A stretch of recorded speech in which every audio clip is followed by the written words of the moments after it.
Avec Emmanuel Macron, l'axiome européen est réaffirmé. Il l'a redit avec netteté lors de son discours d'investiture.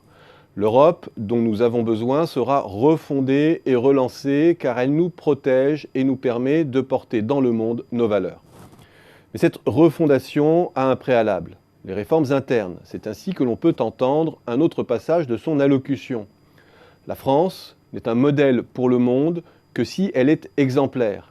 Et parce que nous aurons rendu aux Français le goût de l'avenir et la fierté de ce qu'ils sont, le monde entier sera attentif à la parole de la France. Et on le sait, depuis ce choix fondateur de François Mitterrand en 1983, des astreintes sur la façon de concevoir la politique hexagonale ne peuvent être sous-estimées. Jouer le jeu de l'ouverture économique, de la concurrence et de la coordination a des implications fortes. Cela implique de renforcer les fondements réels de notre compétitivité en s'interdisant les artifices monétaires. Le choix européen est clairement un aiguillon en faveur des politiques de l'offre. Il est loin le temps, en effet, où l'on pensait que la concurrence rapprochée entre systèmes sociaux similaires serait un jeu gagnant-gagnant et que l'accès à un vaste marché unifié renforcerait de façon quasi automatique la puissance du tissu productif hexagonal par les économies d'échelle que cela permettrait. Les choses ne se passent pas ainsi, on le sait. Le gros du déficit et des pertes de parts de marché est intra-européen pour la France, qui joue perdant sur le grand marché et qui souffre finalement autant de la concurrence rapprochée de l'Italie ou de l'Allemagne que de la concurrence lointaine des émergents.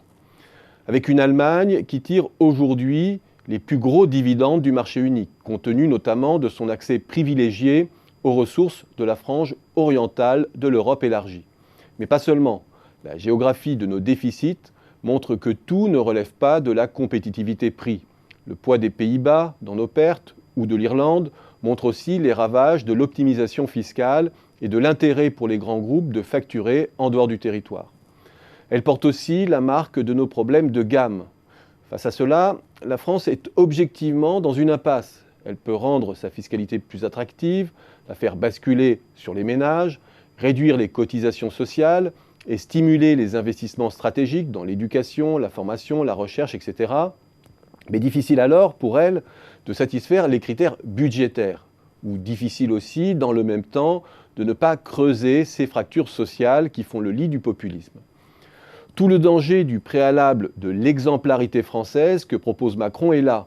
Elle suppose que la France peut reprendre pied sans coopération européenne.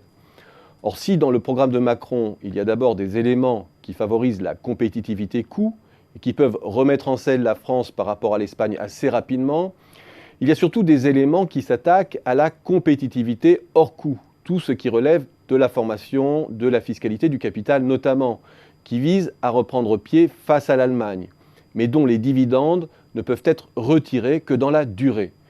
Et puis, il y a le non-dit du coût à court terme des réformes, notamment de la volonté présidentielle de relancer l'investissement, de renforcer les moyens humains de certains ministères ou d'élargir à tous la couverture chômage. Tout cela ne facilite pas l'équation budgétaire. Ces nouveaux coûts doivent être gagés sur des baisses de dépenses toujours conflictuelles et à haut risque sur la conjoncture. Croire alors que l'Allemagne sera prête à faire des concessions à la France sur le terrain des eurobonds, sur l'ébauche d'un gouvernement économique ou sur la rigueur, au regard de l'exemplarité française, a dès lors quelque chose de candide. Vu le déséquilibre de la relation aujourd'hui, on peut craindre que la France ne sera jamais en position, sur la durée du mandat, d'ébranler le monolithe germain. Cette ambiguïté doit être rapidement levée. La réforme de l'Europe ne peut être préconditionnée. Mais avant toute réforme ou refondation européenne, la France a surtout besoin, à minima, d'une véritable locomotive allemande, d'une reprise forte dans ce pays, sans laquelle elle n'aura pas les moyens de sa politique de l'offre. Sans ce miracle conjoncturel, il sera très difficile d'écrire la prochaine page européenne.